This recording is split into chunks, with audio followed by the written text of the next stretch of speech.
چوتھا عمل کیا ہے؟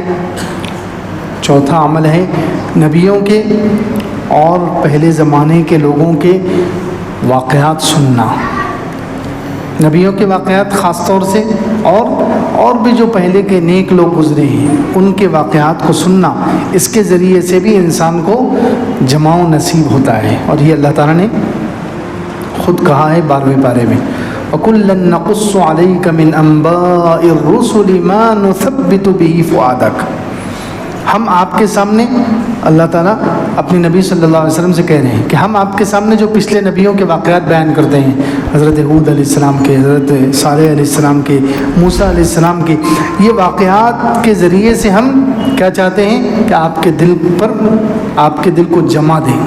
وَكُلًّا نَقُصُّ عَلَيْكَ مِنْ أَنْبَاءِ الرُّسُلِ، جو نبیوں کی خبریں ہم آپ کے سامنے بیان کرتے ہیں. کیوں بیان کرتے ہیں؟ مَا نُثَبِّتُ بِهِ فُؤَادَكَ، اس کے ذریعے سے ہم آپ کے دل کو جمانا چاہتے ہیں. اور وَجَاءَكَ فِي هَذِهِ الْحَقُّ وَمَوْعِظَةٌ وَذِكْرَىٰ لِلْمُؤْمِنِينَ، اور جتنے بھی واقعات اس میں آئے ہیں اس میں صرف حضور صلی اللہ علیہ وسلم کے لیے نہیں، تمام ایمان والوں کے لیے نصیحت ہے اور تذکیر ہے. یہ اللہ تعالیٰ نے خود کہا. تو پچھلے نبیوں کے واقعات، پچھلے زمانے کے لوگوں کے واقعات سننا، اس کی وجہ سے بھی دین پر جماؤ نصیب ہوتا ہے. جیسے مکہ مکرمہ میں جب مسلمان بہت پریشان تھے، کفار مکہ جو تھے، مکہ کے جو کافر، وہ صحابہ کرام کو بہت تکلیفیں پہنچاتے تھے.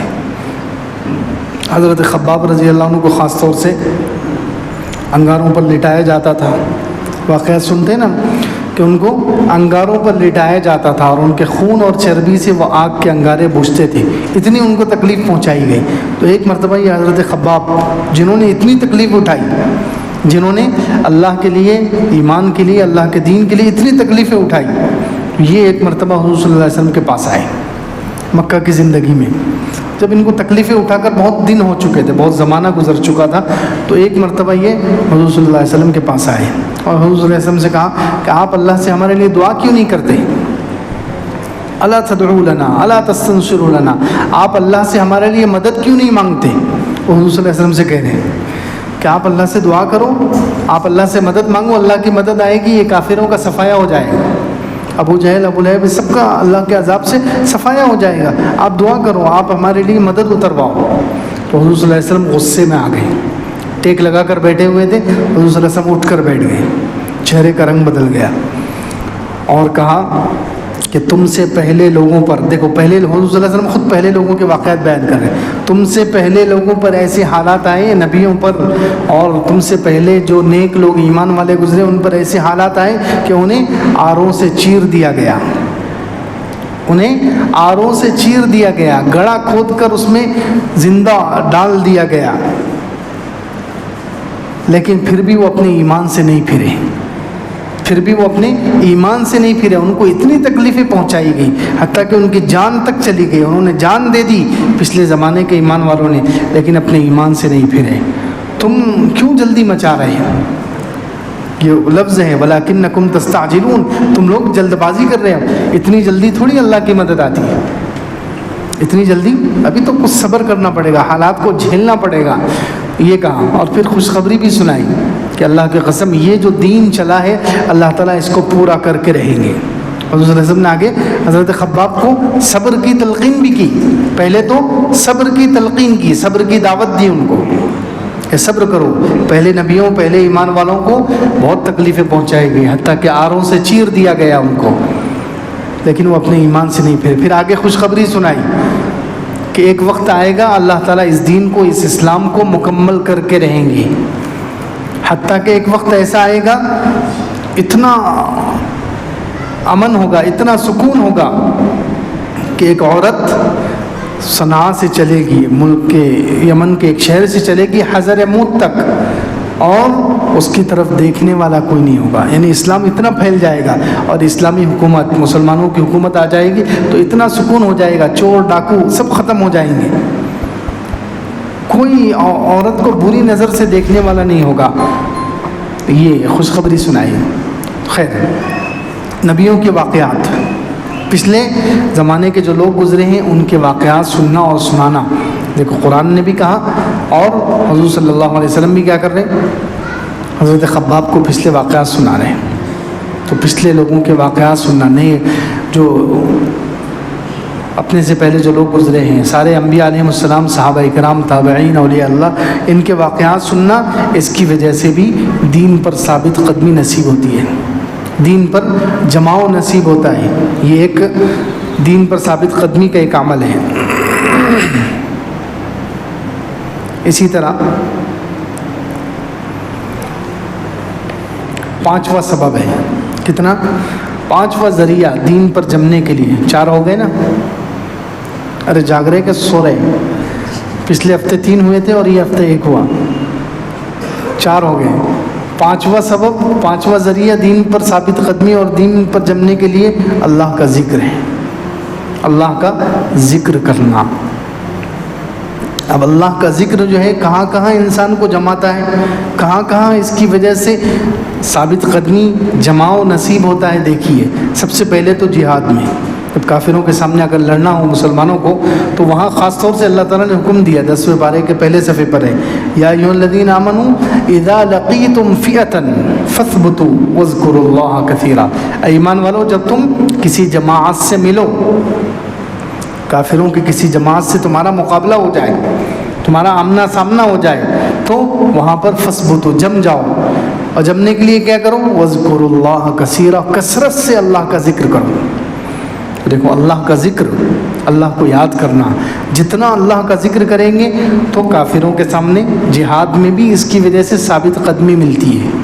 تو ایک تو لڑائی کے وقت، دشمنوں سے لڑائی کے وقت اللہ کے ذکر کی وجہ سے ثابت قدمی نصیب ہوتی ہے، جمنا نصیب ہوتا ہے. جتنا اللہ کا ذکر کریں گے اور زیادہ اللہ کا ذکر کریں گے تو کافروں کے سامنے، دشمنوں کے سامنے سے انسان بھاگے گا نہیں کبھی، اس کو ثابت قدمی اور جماؤ نصیب ہوگا، اور سارے حالات جھیل لے گا، ساری تکلیفیں جھیل لے گا، لیکن اس کے قدم نہیں اکھڑیں گے جو اللہ کا ذکر کرے گا. تو اللہ کے ذکر کی وجہ سے ایک تو دشمنوں کے سامنے ثابت قدمی ملتی ہے، دوسرے ظالم بادشاہ کے سامنے. ظالم بادشاہ کتنا بھی بڑا ظالم ہو، انسان اگر اللہ کا ذکر کرے تو ظالم بادشاہ کے سامنے بھی اس کو ثابت قدمی نصیب ہوتی ہے. اس کی بھی مثال قرآن سے لیجئے. اللہ تعالیٰ نے حضرت موسیٰ اور حضرت ہارون علیہ السلام دونوں نبیوں کو فرعون کے پاس بھیجا، فرعون کی طرف بھیجا، اللہ کی طرف بلانے کے لیے، اس کو دعوت دینے کے لیے. تو کیا فرمایا 16ویں پارے میں؟ اذهب انت واخوك بآیاتی ولا تنیا فی ذکری. تم، موسیٰ علیہ السلام سے کہا کہ تم اور تمہارا بھائی جاؤ، اذهب انت واخوك بآیاتی، میری نشانیاں لے کر، میں نے جو تمہیں نشانیاں دی ہیں وہ نشانیاں لے کر جاؤ فرعون کے پاس. ولا تنیا فی ذکری، لیکن میرے ذکر میں کوتاہی مت کرنا. دیکھیے کیا کہا، میرے ذکر میں کوتاہی مت کرنا. جتنا ذکر کرو گے فرعون جیسا ظالم بادشاہ بھی تمہارا کچھ نہیں بگاڑ سکے گا، تم ثابت قدم رہو گے اللہ کے ذکر کی وجہ سے. دیکھو ظالم بادشاہ کے سامنے کتنا ہی بڑا ظالم، فرعون کے جیسا، فرعون سے زیادہ ظالم کون ہوگا؟ ہزاروں بچے جس نے بلا وجہ ذبح کر دیے، بنی اسرائیل کے ہزاروں بچوں کو، چھوٹے معصوم بچوں کو جس نے ذبح کر دیا، کتنا بڑا ظالم تھا وہ، کتنا بڑا متکبر تھا وہ، کتنا بڑا خدائی کا دعوے دار تھا.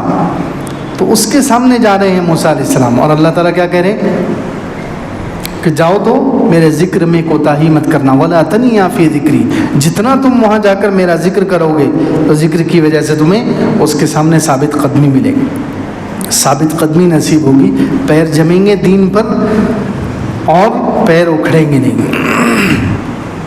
اسی طرح اللہ کے ذکر کی وجہ سے انسان کو ثابت قدمی کہاں نصیب ہوتی ہے؟ شہوتوں کے سامنے. یہ نوجوانوں کے لیے، ہم سب کے لیے خاص طور سے، آج کے زمانے کے لوگوں کے لیے، کہ ذکر کی وجہ سے شہوتوں کے سامنے بھی ثابت قدمی نصیب ہوتی ہے. آج کل ہم پھسل جاتے ہیں نا، شہوت، خواہشوں کے آگے پھسل جاتے ہیں، گناہ کر لیتے ہیں، حرام کام کر لیتے ہیں. کیوں؟ شہوت کی وجہ سے، نفس کی وجہ سے، خواہش کی وجہ سے. تو جب اللہ کا ذکر کریں گے تو شہوتوں کے سامنے بھی انسان کو ثابت قدمی ملے گی، اور کتنی بھی شہوت ابھرے، کتنے ہی نفس انسان کو بہکانے کی کوشش کرے، جو اللہ کا ذکر کرے گا اس کو اللہ تعالیٰ دین پر جمائیں گے، ثابت قدمی نصیب ہوگی. اس کی مثال کہاں ہے؟ قرآن میں حضرت یوسف علیہ السلام کا واقعہ ہے. حضرت یوسف علیہ السلام کو زلیخا جو عورت تھی اس نے زنا کی طرف دعوت دی. ہی تلک آؤ مجھ سے زنا کر لو, مجھ سے غلط کام کر لو. حضرت یوسف علیہ السلام نے کیا کیا؟ وہاں پر اللہ کا ذکر کیا. قال معاذ اللہ, کہنے لگے اللہ کی پناہ. یہ معاذ اللہ, اللہ کا ذکر ہے. اللہ کو یاد کیا. کیا کیا؟ اللہ کو یاد کیا معاذ اللہ کہہ کر. تو جیسے ہی اللہ کو یاد کیا تو اللہ تعالیٰ کی مدد آ گئی اور وہ جم گئے اور گناہ سے بچ گئے. گناہ سے بچے نہیں بچے, زنا سے بچ گئے. کیوں؟ اللہ کے ذکر کی وجہ. تو اللہ کا ذکر اتنی اہم چیز ہے, انسان کو میدان جنگ میں بھی جماتا ہے, ظالم کے سامنے بھی جماتا ہے, ثابت قدمی اور شہوتوں کے سامنے بھی, کتنی بھی شہوتیں ہوں, لیکن اگر اللہ کا ذکر کریں گے تو اللہ کا ذکر انسان کو شہوتوں کے سامنے بھی جما دے گا, اعمال پر جما دے گا, گناہوں سے بچا لے گا. پھر اللہ کے ذکر کی قسمیں لکھی ہیں علماء نے کہ اللہ کے ذکر سے مراد ایک تو ذکر لسانی ہے, ایک تو زبان کا ذکر ہے. کاہے کا ذکر ہے؟ بولو. زبان کا ذکر ہے, زبان سے سبحان اللہ, الحمدللہ, لا الہ الا اللہ, اللہ اکبر. ایک تو یہ زبان کا ذکر, یہ بھی کرنا ہے, یہ بھی مقصود ہے. اس کے لیے بھی قرآن میں حکم ہے کہ کثرت سے اللہ کا ذکر کرو. وہاں کثرت کا لفظ بتا رہا ہے کہ یہ زبان سے اللہ کا ذکر کرنے کی بات ہو رہی ہے. تو ایک ہے ذکر کی قسم زبان سے اللہ کا ذکر کرنا. دوسرے عقل کے ذریعے سے اللہ کا ذکر ہے. ایک تو ذکر لسانی ہے, دوسرے ذکر عقلی ہے. عقل کے ذریعے سے اللہ کا ذکر کیا ہے؟ اللہ کی نعمتوں کو سوچنا. اللہ کی نعمتوں کو سوچنا یہ بھی اللہ کا ذکر ہے. قرآن میں اللہ تعالیٰ نے بنی اسرائیل کو کہا, اور ہمیں بھی کئی مرتبہ کہا ہے قرآن میں, اے ایمان والو اللہ کی نعمتوں کو یاد کرو. یا ایھا الذین آمنوا اذکروا نعمت اللہ علیکم, اے ایمان والو اللہ کی جو نعمتیں تمہارے اوپر ہیں اس کو یاد کرو. یہ اللہ کی نعمت کو یاد کرنا کہ اللہ نے مجھے یہ نعمت دی ہے, اللہ نے مجھے آنکھ دی ہے, اللہ نے مجھے ہاتھ پیر دیے ہیں, اللہ تعالیٰ نے مجھے چھت دی ہے, گھر دیا ہے, اللہ تعالیٰ نے مجھے ماں باپ دیے ہیں, اللہ تعالیٰ نے مجھے اچھا کمائی کا ذریعہ دیا ہے, اچھی کمائی دی ہے. تو یہ اللہ کی نعمتوں کو سوچنا, تو یہ عقل سے ذکر ہوگا. یہ کس کا ذکر ہے؟ عقل کا ذکر ہے. اللہ کی نعمتوں کو سوچنا. بنی اسرائیل کو کہا یا بنی اسرائیل اذکروا نعمتی التی انعمت علیکم, اے بنی اسرائیل یاد کرو میری ان نعمتوں کو جو میں نے تم پر کی ہے. پہلے پارے میں 3 جگہ ہے. پہلے پارے میں کتنی جگہ ہے؟ 3 جگہ ہے. یا بنی اسرائیل اذکروا نعمتی التی انعمت علیکم, میری نعمتوں کو یاد کرو جو میں نے تم پر کی ہے. تو یہ عقل کے ذریعے اللہ کا ذکر ہے. یہ بھی کرنا چاہیے. کچھ 5 منٹ 2 منٹ دن بھر اللہ کی جو نعمتیں ہیں یا زندگی پر جو آج تک ہمیں نعمتیں ملی ان نعمتوں کو سوچنا, یہ بھی ذکر ہے, عقل کا ذکر ہے. کون سا ذکر ہے؟ عقل کا. تو زبان کا بھی ذکر کرنا ہے, یہ بھی قرآن میں حکم ہے. عقل کا بھی ذکر کرنا ہے, یعنی اللہ کی نعمتوں کو سوچنا, اللہ کی نعمتوں کو یاد کرنا, یہ ذکر عقلی کہتے ہیں اس کو. اور تیسری قسم ہے اللہ کے ذکر کی, ذکر امتثالی. کون سا ذکر؟ ذکر امتثالی. ذکر امتثالی کس کو کہتے ہیں؟ اللہ کا حکم پورا کر کے ذکر کرنا. نماز کا وقت ہوا, نماز پڑھ لیے, یہ بھی اللہ کا ذکر ہو گیا. سمجھ میں آ رہا ہے؟ نماز کا وقت ہوا, اذان ہوئی, اب اللہ نے بلایا ہے, اللہ کی طرف سے منادی کی آواز آئی, اللہ کا حکم سامنے آ گیا, اس حکم کو پورا کر لو. اللہ کا ذکر ہے یہ بھی. اللہ کو یاد کر کے ہی انسان نماز پڑھتا ہے نا. اللہ کا حکم سامنے آیا اور اس کو مسلمان نے پورا کیا, کیوں پورا کر رہا ہے؟ یہ اللہ کا حکم ہے, یہ سوچ کر ہی پورا کر رہا ہے نا. اس لیے تھوڑی پورا کر رہا ہے کہ مجھے کوئی دنیا والے اس پر پیسے دے رہے ہیں, کوئی بادشاہ مجھے پیسے دے رہا ہے, گورنمنٹ کی طرف سے کچھ مل رہا ہے, کچھ نہیں. اللہ کا حکم سوچ کر ہی انسان نماز پڑھتا ہے. تو جو اللہ کا حکم سامنے آئے اس حکم کو پورا کرو, یہ ہے ذکر امتثالی. راستے میں چل رہے ہیں, سامنے سے خوبصورت لڑکی جا رہی ہے, اللہ کا حکم ہے نگاہ جھکاؤ. آپ ایمان والوں سے کہہ دیجئے کہ اپنی نگاہوں کی حفاظت کریں. تو اللہ کا حکم سمجھ کر نگاہ جھکا لی, یہ بھی اللہ کا ذکر ہو گیا. یہ بھی اللہ کا ذکر ہو گیا. مجلس میں بیٹھے ہوئے ہیں, اپنی زبان کو روکے ہوئے, اللہ کا حکم ہے غیبت مت کرو, اللہ کا حکم ہے غیبت مت کرو. تو اس سے رکنا کہ میرے اللہ نے کہا ہے, اللہ نے منع کیا ہے غیبت سے, اس لیے میں زبان کو روک رہا ہوں. تو یہ بھی گویا اللہ کا ذکر کر رہا ہے. جھوٹ بولنا دل چاہ رہا ہے کہ میں جھوٹ بول دوں، لیکن رک گیا انسان یہ سوچ کر کے حرام ہے، اللہ نے منع کیا ہے، تو یہ بھی اللہ کا ذکر ہے۔ تو جو اللہ نے کرنے کے کام کہے ہیں وہ کر لینا، اور جس چیز سے منع کیا ہے اللہ کا حکم سمجھ کر اس سے رک جانا، یہ ذکر امتثالی ہے، یہ ذکر امتثالی ہے۔ تینوں قسم کا ذکر کرنے کی ضرورت ہے، ذکر عقلی بھی، ذکر امتثالی بھی، اور ذکر لسانی، زبان والا ذکر، عقل والا ذکر، اللہ کی نعمتوں کو سوچنا اور اللہ کے احکامات کو پورا کرنے والا ذکر، تینوں قسم کا ذکر۔ یہ جتنا ذکر کریں گے دین پر ثابت قدمی نصیب ہوگی، اللہ کا ذکر کی وجہ سے دین پر ثابت قدمی نصیب ہوگی۔ اب ایک واقعہ سن لیں اسی سے ملتا جلتا، کہ جتنا ذکر کریں گے اللہ کی محبت پیدا ہوگی، اللہ کی محبت سے بھی انسان کو جمنا آسان ہو جاتا ہے، مشکلات میں دین پر جمنا، مصیبتوں میں اللہ کے احکامات پر جمنا۔ امام احمد ابن حنبل رحمۃ اللہ علیہ کے زمانے کا واقعہ ہے، بہت ہی عبرتناک واقعہ ہے۔ امام احمد ابن حنبل رحمۃ اللہ علیہ کہتے ہیں کہ ان کے زمانے میں ایک نوجوان تھا، اس نوجوان کو پولیس والے پکڑ کر لے گئے، اس پر الزام تھا کہ اس نے چوری کی ہے۔ کیا کیا ہے؟ اس نے چوری کی ہے۔ تو اس کو لے کر گئے اور پولیس نے اس کے ہاتھ کاٹ دیے۔ اب اس زمانے میں جو اسلامی عدالتیں تھیں تو اسلام میں تو چور کی سزا کیا ہے؟ ہاتھ کاٹنا۔ چور کی سزا کیا ہے اسلام میں؟ ہاتھ کاٹنا۔ تو اس کا ہاتھ کاٹ دیا گیا۔ امام احمد بن حنبل رحمۃ اللہ علیہ دیکھ رہے ہیں اس کو، اس کا ہاتھ کٹ گیا، اس کو کوئی تکلیف نہیں ہوئی، اس نے آسانی سے ہاتھ کاٹ دیا، اس کو کوئی دکھ نہیں، کوئی چہرے پر ایسی پریشانی نہیں، نہ رویا نہ چلایا، کچھ بھی نہیں۔ تو امام احمد بن حنبل رحمۃ اللہ علیہ بعد میں اس کے پاس گئے، اس سے پوچھا کیا بات ہے، تعجب سے کہ تمہارے چہرے سے تو لگ رہا ہے کہ تم چور نہیں ہو، تم نے چوری نہیں کی ہے۔ امام احمد بن حنبل رحمۃ اللہ نے پہچان لیا اور کہنے لگے مجھے ایسا لگ رہا ہے کہ تم نے چوری نہیں کی ہے، پھر تمہارے ہاتھ کٹ گئے تو تم نے ان لوگوں کو بتایا کیوں نہیں کہ میں چور نہیں ہوں؟ تو اس نوجوان نے کہا اصل مسئلہ یہ ہے، دیکھو وہ نوجوان کیسا ہے، اس نے کہا اصل میں مجھے میری چچا زاد بہن سے محبت ہے، عشق ہے، چچا زاد بہن سے مجھے عشق تھا، محبت تھی۔ تو ایک مرتبہ میں اکیلے میں تنہائی میں اس کے گھر میں چلا گیا، اس سے ملاقات کے لیے، محبت تھی، اب ظاہر سی بات ہے اس لڑکی کو بھی اس سے محبت ہوگی، اس نے اشارہ کیا، بلایا تو یہ چلا گیا۔ تو کہتے ہیں کہ میں اس کے گھر والوں کو، اس کے گھر کے جو مرد تھے چچا وغیرہ، ان کو بتائے بغیر میں اس کے گھر میں داخل ہو گیا، لیکن جیسے ہی میں گھر میں گیا ان لوگوں نے مجھے پکڑ لیا، گھر والوں نے مجھے پکڑ لیا، اور اس کے گھر والوں کو نہیں معلوم کہ ہم دونوں ایک دوسرے سے محبت کرتے ہیں، انہوں نے مجھے پکڑ لیا۔ تو کہتے ہیں جیسے ہی مجھے پکڑا اور پوچھا کہ تو یہاں کیوں آیا ہے، تو میں نے اپنی بہن، چچا زاد بہن کی عزت بچانے کے لیے، اس کی عزت بچانے کے لیے میں نے کہا کہ میں چوری کے لیے آیا ہوں، کیونکہ ظاہر سی بات ہے ایک اگر محلے میں یا شہر میں بات پھیل جائے گی کہ اس کا تو اس کے چچا زاد بھائی سے تعلق ہے، اس سے محبت ہے، تو عورت کے نام پر ایک دھبا لگ جائے گا نا، اس کی شادی نہیں ہوگی جلدی۔ تو کہتے ہیں میں نے اس کی عزت بچانے کے لیے کہہ دیا کہ میں چوری کے لیے آیا ہوں، تو انہوں نے مجھے پکڑ کر قاضی کے حوالے کر دیا، پولیس کے حوالے کر دیا، انہوں نے میرا ہاتھ کاٹ دیا۔ تو امام احمد بن حنبل رحمۃ اللہ نے پوچھا اچھا ٹھیک ہے، لیکن ہاتھ کاٹتے وقت تجھے درد کیوں نہیں ہوا؟ ہاتھ کاٹنے میں تو آدمی بے ہوش ہو جانا چاہیے درد کے مارے، ہاتھ کاٹنا کوئی آسان بات ہے، انگلی کٹ گئی تو کتنی پریشانی ہو جاتی ہے، تو پورا ہاتھ کٹ گیا اور تو مست ہے، چہرے پر ایک شکن نہیں آیا۔ تو اس نے کہا کہ اصل میں ہاتھ کاٹتے ہوئے ایک کونے کی طرف دیکھ رہا تھا، آپ نے دیکھا ہوگا۔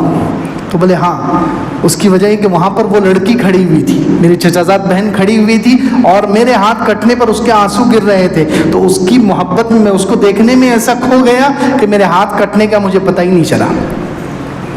تو امام احمد بن حنبل رحمۃ اللہ علیہ اصل عبرت کیا لینا ہے، دیکھو امام احمد بن حنبل رحمۃ اللہ اس واقعے سے کیا نکالا، کہنے لگے کہ دیکھو ایک مخلوق نے مخلوق سے محبت کی، تو اس کی محبت کی وجہ سے اس کو تکلیف کا پتہ نہیں چلا، تو جب ہم اللہ سے محبت کریں گے، اللہ کا ذکر کثرت سے کریں گے، تو دنیا کی مصیبتوں میں ہمیں کچھ پتہ ہی نہیں چلے گا دنیا کی مصیبتوں کا، اور ہم آسانی سے پار ہو جائیں گے۔ یہ ہے عبرت کہ ایک مخلوق سے محبت کر رہی ہے تو اس کو تکلیف کا پتہ نہیں چل رہا ہے، تو ہم جب مسلمان اپنے سچے رب سے محبت کرے گا تو اس کو تکلیفوں کا کچھ پتہ چلے گا، پھر وہ تکلیفوں میں دین سے کیسے پھرے گا، تکلیفوں میں دین سے پھر گئے، کچھ حالات میں دین سے پھر گئے، ثابت قدمی نہیں ہے. کیوں؟ اللہ سے سچی محبت نہیں ہے. اللہ سے سچی محبت ہوگی تو انسان ہر حال میں دین پر جمے گا.